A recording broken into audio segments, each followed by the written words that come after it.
Good afternoon, everybody. Today, the briefing will belong to General McKenzie, Commander of U.S Central Command. General, can you hear me okay? John, I can see and hear you fine. Thank you, sir. The General will have some brief opening remarks. He'll obviously address the events in Kabul today, as well as the evacuation mission and where we are and where we're going. Then we'll take questions. I will moderate the questions as we have done before. I will call on you, please, before you ask your question, identify yourselves and your outlet so the General has an idea of who he's talking to. And just a reminder, we've got 30 minutes and we have a hard stop at 3:30. So with that, General McKenzie, over to you, sir. John, thanks. It's a hard day today at our national airport and in the vicinity of the Barron Hotel, which is immediately adjacent. The attack on the Abbey Gate was followed by a number of ISIS gunmen who opened fire on civilians and military forces. At this time, we know that 12 U.S. service members have been killed in the attack, and 15 more service members have been injured. A number of Afghan civilians were also killed and injured in the attack. We are treating some of them aboard H-Kaya. Many other Afghan civilians have been taken out to hospitals in town. We're still working to calculate the total losses. We just don't know what that is right now. Their loss weighs heavily on us all, and I'll talk a little bit more about that as we go through my prepared remarks. We continue to focus on the protection of our forces and the evacuees as the evacuation continues. Let me be clear, while we're saddened by the loss of life, both U.S. and Afghan, we're continuing to execute the mission.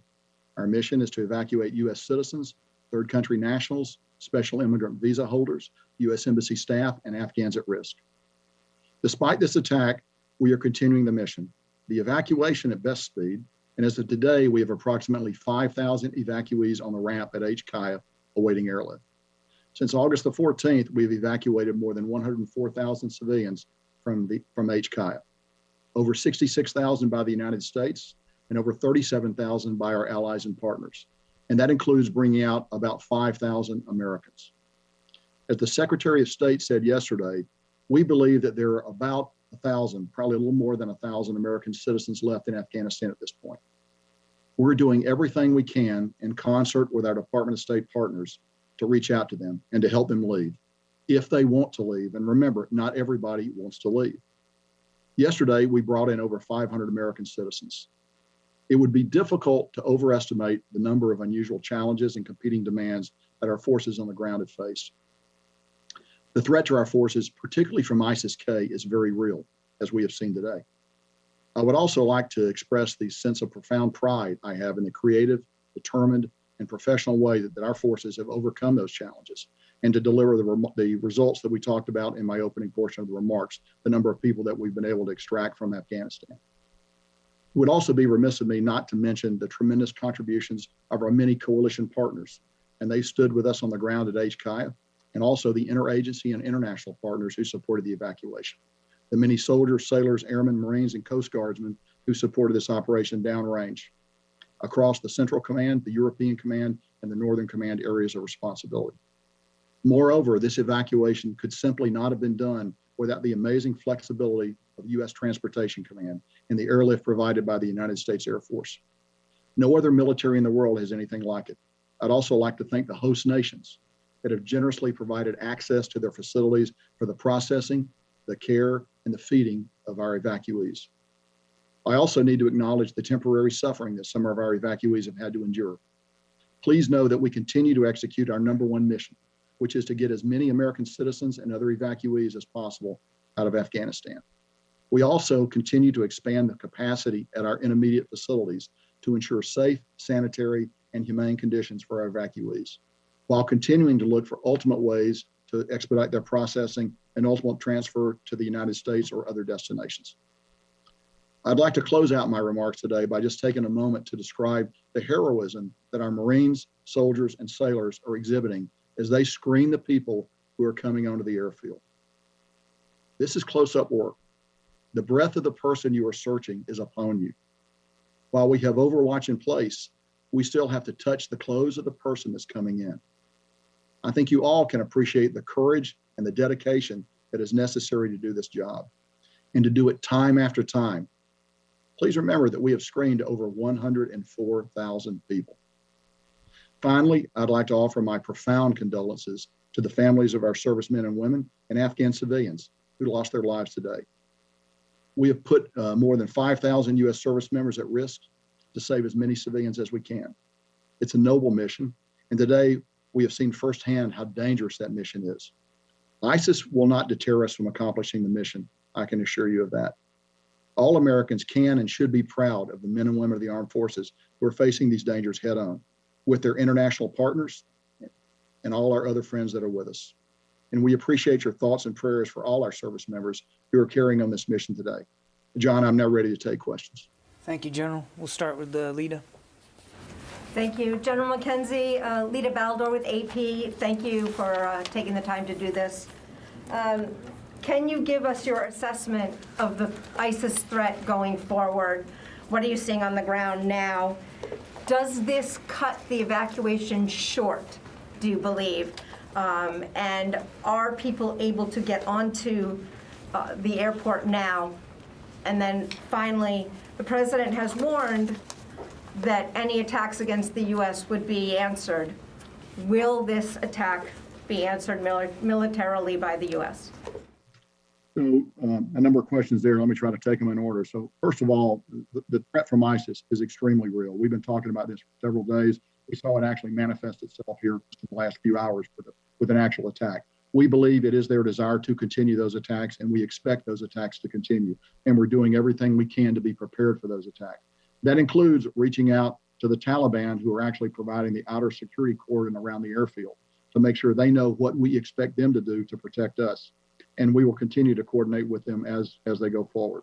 We are continuing to bring people onto the airfield. We just brought a number of buses aboard the airfield over the last couple of 3 hours. So we continue to process. We'll continue to flow people out. The plan is designed to operate while under stress and under attack, and we will continue to do that. We will coordinate very carefully to make sure that it's safe for American citizens to come to the airfield. If it's not, we'll tell them to hold, and then we'll work other ways to try to get them to the airfield. But I think our mission remains. We're still committed to flowing people out up until we terminate operations at some point, towards the end of the month. But I think we have the ability actually to do all of those things as we go forward. Let me just come back one moment. And you talked about going after ISIS. Yes, if we can find who's associated with this, we will go after them. We've been clear all along that we're going to retain the right to operate against ISIS in Afghanistan. And we are working very hard right now to determine attribution, to determine who is associated with this cowardly attack, and we're prepared to take action against them. 24/7, we are looking for them. David.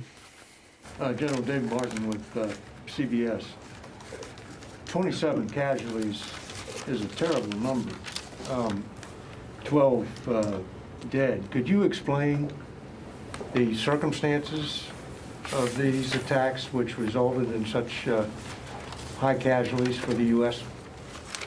Sure, David. So first of all, you will understand that we're still investigating the exact circumstances. But what I can tell you is this.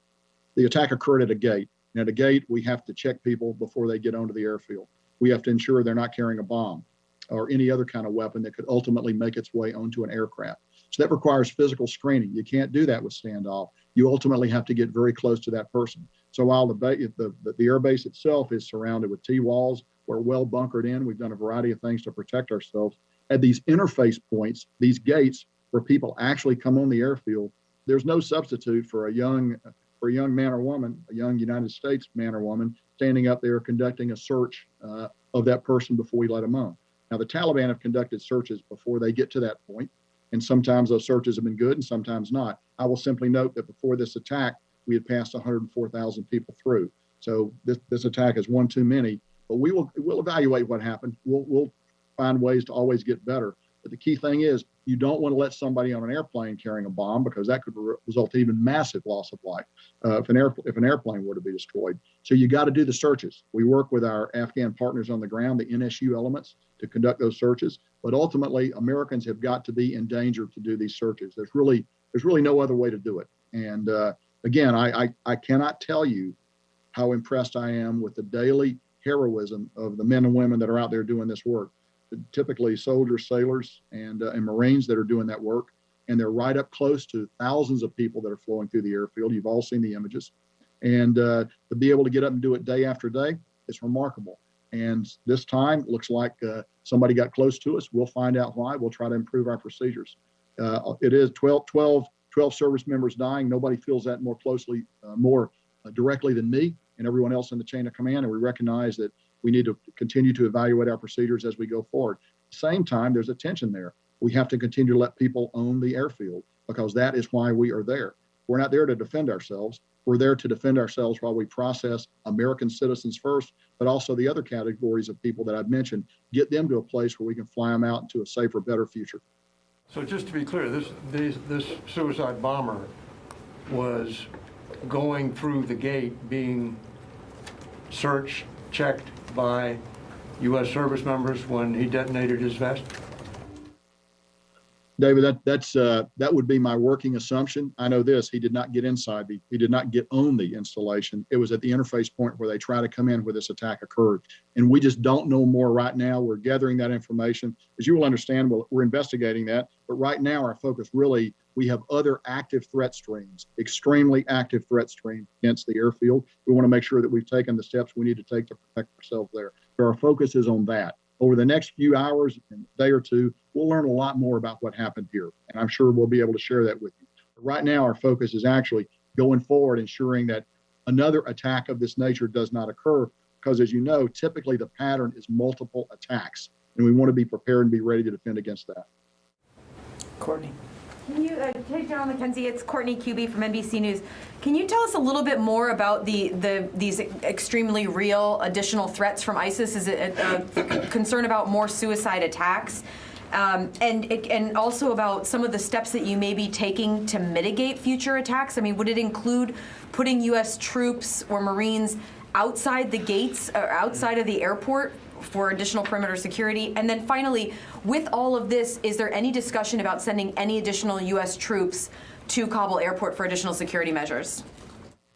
So let me actually answer the last part of your question first. We assess we have the forces we need to protect ourselves there. I'm always in a constant dialogue with the secretary. If I needed anything else, I'd be talking to him immediately, but I think we have what we need to protect ourselves. So let's talk a little bit about the threat streams. So very, very real threat streams, very, very what we would call tactical. That means imminent, could occur at any moment. And they range from rocket attacks. We know that they would like to lob a rocket in there if they could. Now, we actually have pretty good protection against that. We have our anti-rocket and mortar system, the gun systems that those of you who've been out there are very familiar with, that are pretty effective against these kinds of attack. We are well positioned around the boundary of the airfield, and we feel that we would be in good shape should that kind of attack occur. We also know they aim to get a vehicle-borne suicide attack in if they can, from a small vehicle to a large vehicle. They're working all those options. And then we've just seen their ability to deliver a walk-in, a vest-wearing suicide attacker. All of those things we look at. Now, the other thing we do is we share versions of this information with the Taliban so that they can actually do some searching out there for us. And we believe that some attacks have been thwarted by them. Again, we've been doing this we've been doing this since the 14th. This is an attack that's been carried out. We believe it's possible that others have been thwarted. We cut down the information we give the Taliban. They don't get the full range of information we have, but we give them enough to act in time and space to try to prevent these attacks. The other thing we try to do is we try to push out the boundary even further so that we don't get large crowds massing at the gate. Clearly at Abbey Gate today, we had a larger crowd there than we would like, which goes to show you that the system is not perfect. But we have gained large elements of standoff at other gates, and we want to keep that kind of standoff in place. As you know, standoff for attacks like this is always the best defense. Unfortunately, we just don't have the opportunity, given the geography of the ground that we're on, to always gain that kind of standoff. So let me close up your question by saying, we take the threat of these attacks very seriously. We're working them very hard. We're doing a variety of things. We got, as you know, we have AH-64 attack helicopters on the ground that we're flying to take a look. They have very good thermal and optical imaging systems. We got aircraft overhead that also have very good imaging systems. We have unmanned aircraft, MQ-9s, that have the ability to look. All of these systems are being applied in defense of the airfield, all of them on a continual basis, all of them vectored by the intelligence that we receive, and then we also use the Taliban as a tool to protect us as much as possible. I'm going to go to the phone, so I haven't done that yet. Alex Horton, Washington Post.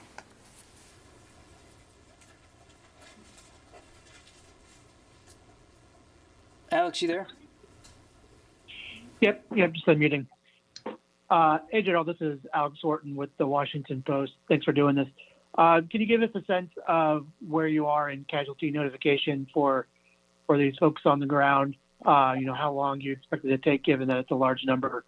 And also, can you tell us a little bit about, how the forces have reacted? You said that you introduced a little, probably more standoff at this point, but what are other measures you're taking to increase security after the attack? Sure. So I would actually defer you to the services for notification of casualties. That's a function that the services provide. And I believe that process is ongoing, but I do not have visibility on it. My visibility is fully forward against the day-to-day practical threat that we face in the theater. But there are other people who can probably then answer that question for you. I'm just not that person, Alex. So in terms of practical things that we're doing, okay, again, we've reached out to the Taliban. We've told them you need to continue to push out the security perimeter. We've identified some roads that we would like for them to close. They've identified that they will be willing to close those roads because we assess the threat of a suicide-borne vehicle threat is high right now. So we want to reduce the possibility of one of those vehicles getting close.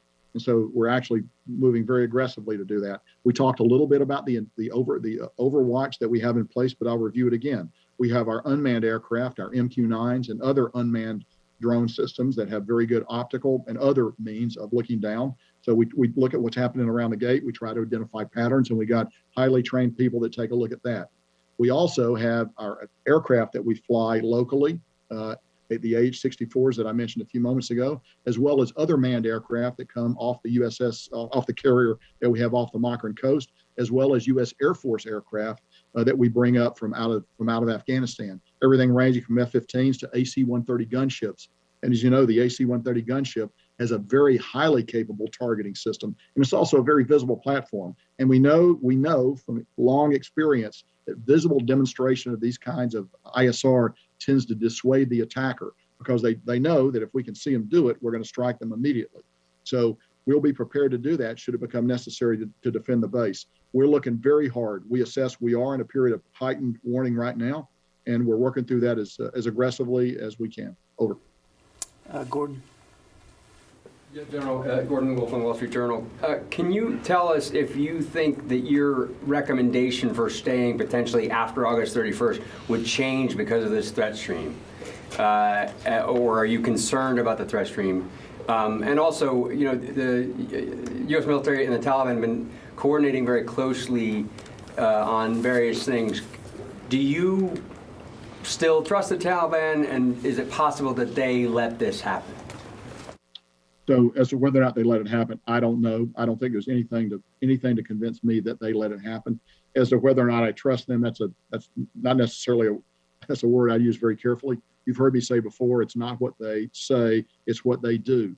They have a practical reason for wanting us to get out of here by the 31st of August, and that's that they want to reclaim the airfield.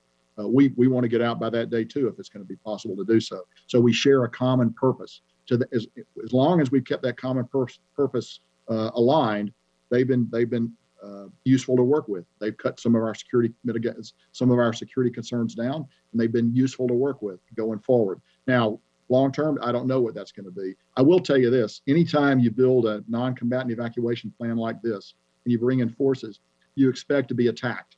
So we thought this would happen sooner or later. It's tragic that it happened today. It's tragic there was this much loss of life. We are prepared to continue the mission. I've had a great opportunity to have dialogue with my chain of command on it, and I'm not going to be able to share with you what my advice has been, as you know and understand, Gordon. But I think we can continue to conduct our mission even while we're receiving attacks like this. Over. Eric. General Eric Schmidt with the New York Times. Even before today's attack, you were just 4 days or so from leaving.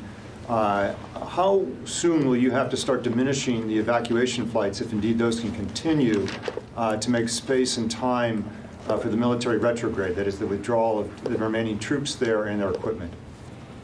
So Eric, without getting into specifics, I would tell you that the plan is designed to maximize throughput of evacuees even as we begin to prepare to draw down the force on the ground. So we recognize there's a need to balance the two. So we're not going to get to a point where suddenly we turn off the spigot. It will draw down as we get closer to the end date.